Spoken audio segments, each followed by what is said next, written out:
आज मैं आपको एक ऐसे इंसान की कहानी सुनाने वाला हूँ जिसका नाम आपने शायद हाल फिलहाल में कहीं ना कहीं सुना होगा, इब्राहिम ट्राओरे। अब आप सोच रहे होंगे कि कौन है ये, तो चलिए एक कहानी सुनते हैं। एक ऐसे लड़के की जिसने अफ्रीका के एक छोटे से देश को उठाकर खड़ा कर दिया। इब्राहिम ट्राओरे का जन्म हुआ 1988 में बुर्किना फासो में। नाम छोटा है लेकिन जिस देश से वो आता है ना, वो बहुत कुछ झेल चुका है।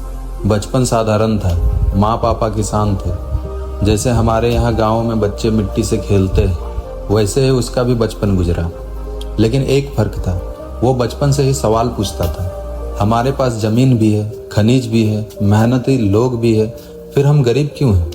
अब ये सवाल बहुत लोगों के मन में आते हैं, लेकिन ट्राओरे ने ठान लिया जवाब भी खुद ही ढूंढेगा। ट्राओरे ने यूनिवर्सिटी से केमिस्ट्री की पढ़ाई की, लेकिन क्लास के बाहर वो जिन किताबों में डूबा रहता था वो थी क्रांतिकारियों की किताबें। थॉमस संकारा नाम सुना होगा, वो भी इसी देश के नेता थे जिनकी वजह से अफ्रीका में एक वक्त जागरूकता आई थी। ट्राओरे उन्हीं की बातों से प्रभावित हुआ।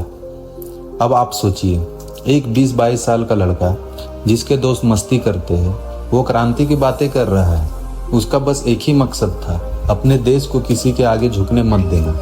उसने अपने पढ़ाई कंप्लीट करने के बाद ट्राओरे ने आर्मी ज्वाइन की। वहाँ उसने जो देखा वो और चौंकाने वाला था। देश की सेना में विदेशी दखल बहुत था। फ्रांस, जो कभी इस देश का उपनिवेशक था, अब भी यहाँ की कंपनियों और सरकार पर पकड़ बनाए हुए था। ट्राओरे को ये बात अंदर तक चुभी। अब सोचो, आप अपने ही देश के सैनिक हो और आपको आदेश दे रहे हैं विदेशी लोग, कैसा लगेगा? 2022 में देश की हालत बहुत खराब थी। आतंकवाद, भ्रष्टाचार, गरीबी, सब कुछ बेकाबू हो चुका था और लोगों का भरोसा सरकार से उठ चुका था। ऐसे में 28 सितंबर 2022 को इब्राहिम ट्राओरे ने तख्ता पलट कर दिया। अब देखो, यहाँ कोई खून खराबा नहीं हुआ, कोई तानाशाही नहीं हुई, बल्कि एक सैनिक आया और बोला, अब देश की किस्मत जनता के हाथ में होगी, विदेशी हाथों में नहीं होगी। और लोग भावुक हो गए, क्योंकि पहली बार किसी ने उसके लिए आवाज उठाई थी। सत्ता में आने के तुरंत बाद सबसे पहले विदेशी कंपनियों को बाहर निकालना शुरू किया। बुर्किना फासो में कई विदेशी कंपनी थी जो सोना, कोबाल्ट, यूरेनियम निकाल रही थी, लेकिन फायदा किसका हो रहा था? सिर्फ विदेशियों का। ट्राओरे ने इन कंपनियों से पूछा, आप हमारे देश से कितना मुनाफा ले जा रहे हो? जब जवाब ठीक नहीं मिला तो उन्होंने 2 टूक कह दिया, या तो सही समझौता करो या देश छोड़ो।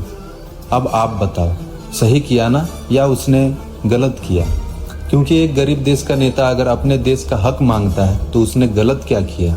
उसके बाद फिर ट्राओरे ने अपने देश को और भी मजबूत करने के लिए नए दोस्त, नए रास्ता बनाया। ट्राओरे ने फिर फ्रांस और यूरोप से दूर होकर रूस और अफ्रीका के दूसरे देशों से दोस्ती बढ़ाई। उसका सपना था एकजुट अफ्रीका। जैसे यूरोप यूनियन है, वैसे ही अफ्रीका यूनियन है। उसने माली, नाइजर, गिनी जैसे देशों को एक साथ लाने की कोशिश की। बोला, हम सब मिलकर अपने हक के लिए लड़ेंगे। और ये बात लोगों को बहुत पसंद आई। अब सवाल उठता है, लोग ट्राओरे को मसीहा क्यों मानते हैं? क्योंकि उसने विदेशी कंपनियों को चुनौती दी, क्योंकि वो जनता से सीधे जुड़ा, क्योंकि उसने भ्रष्ट सिस्टम के खिलाफ एक्शन लिया, और क्योंकि वो आज भी वीआईपी लाइफ नहीं जीता। वो गांव-गांव में जाता है, लोगों से मिलता है, बिना कोई डर या दिखावा के। ट्राओरे कहता है, अगर मेरा देश भूखा है तो मैं अकेला पेट भरकर कैसे खा सकता हूँ?